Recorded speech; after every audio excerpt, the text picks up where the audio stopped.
नमस्कार, मैं आपके साथ अंजना और आप देख रहे हैं सिरोही टुडे। आइए नजर डालते हैं आज की खास खबर पर। पिंडवाड़ा पंचायत सदस्य पवन अग्रवाल जो भवरी ग्राम पंचायत के बाहर एक दिवसीय धरने पर स्वरूपगंज में बस स्टैंड की मांग को रखा। पवन अग्रवाल ने की खास मुलाकात सिरोही टुडे से बात कर बताया कि उनके द्वारा सभी कार्यालयों में इस मांग को रखा, लेकिन कोई समाधान नहीं मिला। पंचायत समिति से लेकर विधायक प्रधान व खुद पवन अग्रवाल भी भारतीय जनता पार्टी से है, लेकिन फिर भी बस स्टैंड को तरस रही है आम जनता। आंखें मूंद के कई बार वहाँ से गाड़ी यानी कलेक्टर साहब की भी निकलती है, सीओ मैडम की भी निकलती है।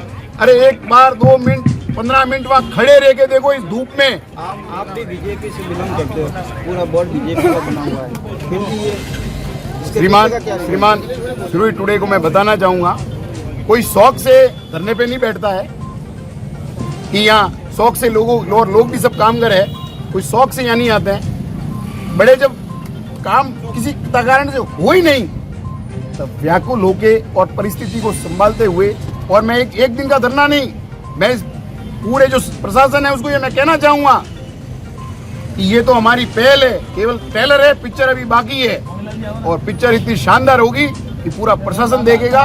बस स्टैंड हमको चाहिए यानी चाहिए। पंचायत समिति के चुनाव के दौरान इस मुद्दे को लेकर कई जनों ने चुनाव लड़े, प्रत्याशी भी हैं, लेकिन उनके द्वारा कोई भी कार्य नहीं किया गया। मैंने मेरा कर्तव्य जो चुनाव में जो मेरा मुद्दा था बस स्टैंड का, मैं अपना कर्तव्य निर्वहन करने के लिए यहाँ बैठा हूँ और आपका सबका सहयोग है, इसके लिए आपका बहुत बहुत धन्यवाद। सिरोही टुडे के सभी दर्शकों को मेरा नमस्कार। मैं Yashpal Singh Rathore, channel head Sirohi today. आज हम बात करेंगे स्वरूपगंज कस्बे की, जहाँ पे पवन जी अग्रवाल द्वारा बस स्टेशन को लेके सांकेतिक धरना प्रदर्शन किया जा रहा है। इसी सिलसिले में हम बात करेंगे पंचायत समिति सदस्य रंजीत जी गहलोत से। सर, क्या है पूरा मामला ये है कि ये पवन जी जो धरने पे बैठे हैं, ये हमारे पंचायत समिति कितनी बार लिया गया है, इस बात को अमल में नहीं लिया गया, मतलब नजरअंदाज करते गए। क्योंकि ये बस स्टैंड अभी देखो, जितने अभी माँ बहने बस स्टैंड वहाँ हाईवे पे खड़ी रहती है, धूप में खड़ी रहती है, और हमेशा जनप्रतिनिधि जो भी यहाँ लड़ गया है उन्होंने एक ही वादा करके आया हम बस स्टैंड बनाएंगे। ये बात आज से नहीं 15 साल से चल रही है, लेकिन किसी ने ये मुद्दा उठाया नहीं है।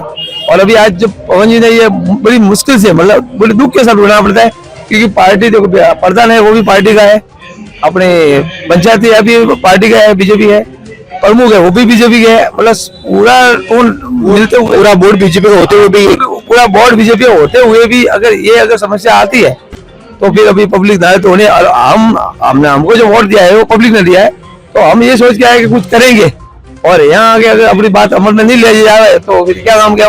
इसके लिए आज इस बस स्टैंड को बनाने के लिए अगर नहीं भी हुआ, अगर ये बना नहीं सकते अगर, तो हमें ये स्पष्ट बता रहे कि भाई हम नहीं बना सकते तो हम हमारी कार्रवाई करेंगे, हम आगे तक। आप ये कहना चाहते हैं कि हम पंचायत समिति सदस्य होते हुए भी पंचायत के अंदर समिति के अंदर आपकी कोई बात सुन नहीं रहा है? नहीं सुन रहा है, तो अगर मेरा कहना ये है कि जो हमारी बात नहीं सुनता तो आम जनता की कौन सुनेगा ये बात।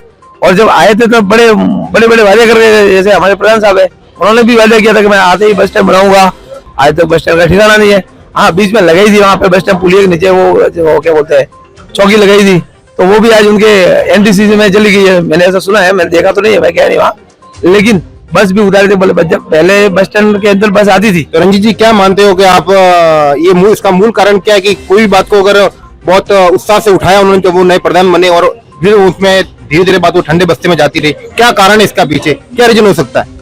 सर देखो, रीजन तो ये होता है, देखो उनको अभी मैं ये तो नहीं कह सकता कि भाई उनके ऊपर कोई दबाव हो सकता है, दबावी मूल है, लेकिन हमारा जो कहना है कि हमने जो प्रधान जो बनाया तो हमने प्रधान उस समय बनाया था कि भाई पैसों वाले हैं, हर चीज का हमारा मान रखेंगे, उन्होंने ऐसी हमें विश्वास दिलाई थी। लेकिन आज वो न तो समिति के अंदर ध्यान देते हैं, हम जाते हैं हमें भी नहीं मिलते।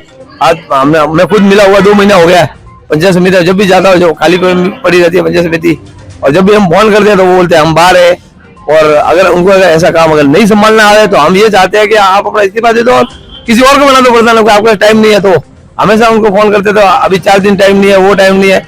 और रही बात ये बस स्टैंड की, अगर वो नहीं भी बनाएंगे तो हम गाँव वाले मिलकर बनाएंगे, लेकिन बनाएंगे तो जरूर बस स्टैंड। धन्यवाद।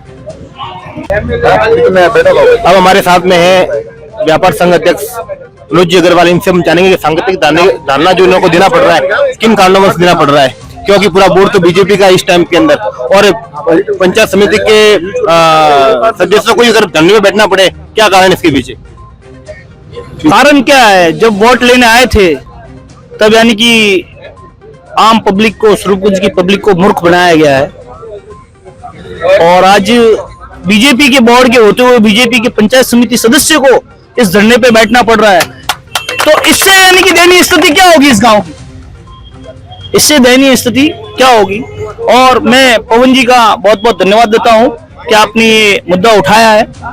और मैं विश्वास दिलाता हूं इस पूरे गांव को ही, गांव के आसपास के 70 गांवों को भी ये भरोसा दिलाता हूं कि व्यापार मंडल संस्थान इस मुद्दे के लिए हमेशा अग्रसर रहेगा, आपके साथ रहेगा, कंधे से कंधा मिला के रहेगा। अगर इस बाजार को अनिश्चितकालीन बंद भी करना पड़े तो हम उसके लिए भी तैयार हैं।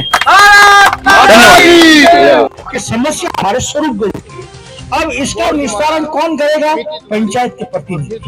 पंचायत की जमीन का चयन कौन करेगा?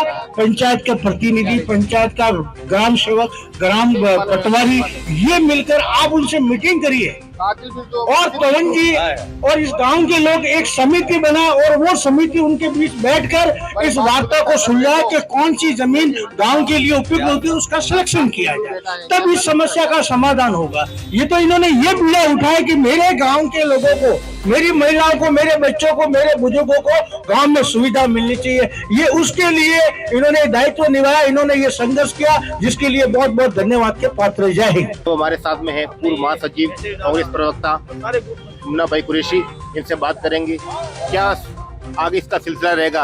कांग्रेस धरना प्रदर्शन तो कर रहे हो, आप सब बैठे हो, लेकिन बीजेपी का बोर्ड होते हुए आप कांग्रेस से आते हैं, इस पर हम क्या कहना चाहेंगे? बात कांग्रेस या बीजेपी की नहीं है, जो मामला है वो जनहित का है। स्वरूपगंज की सबसे ज्वलंत समस्या है वो बस स्टैंड है। बस स्टैंड हर आदमी को कहीं न कहीं किसी सिटी या हॉस्पिटल या कहीं जाने के लिए साधन की जरूरत पड़ती है, और वो गत 15 साल से स्वरूपगंज में बस स्टैंड नहीं है। यहाँ के प्रतिनिधि, विधायक, प्रधान जो भी है, एक बीजेपी के प्रतिनिधि रहे, विधानसभा से लगातार कुछ लोग चुनते गए।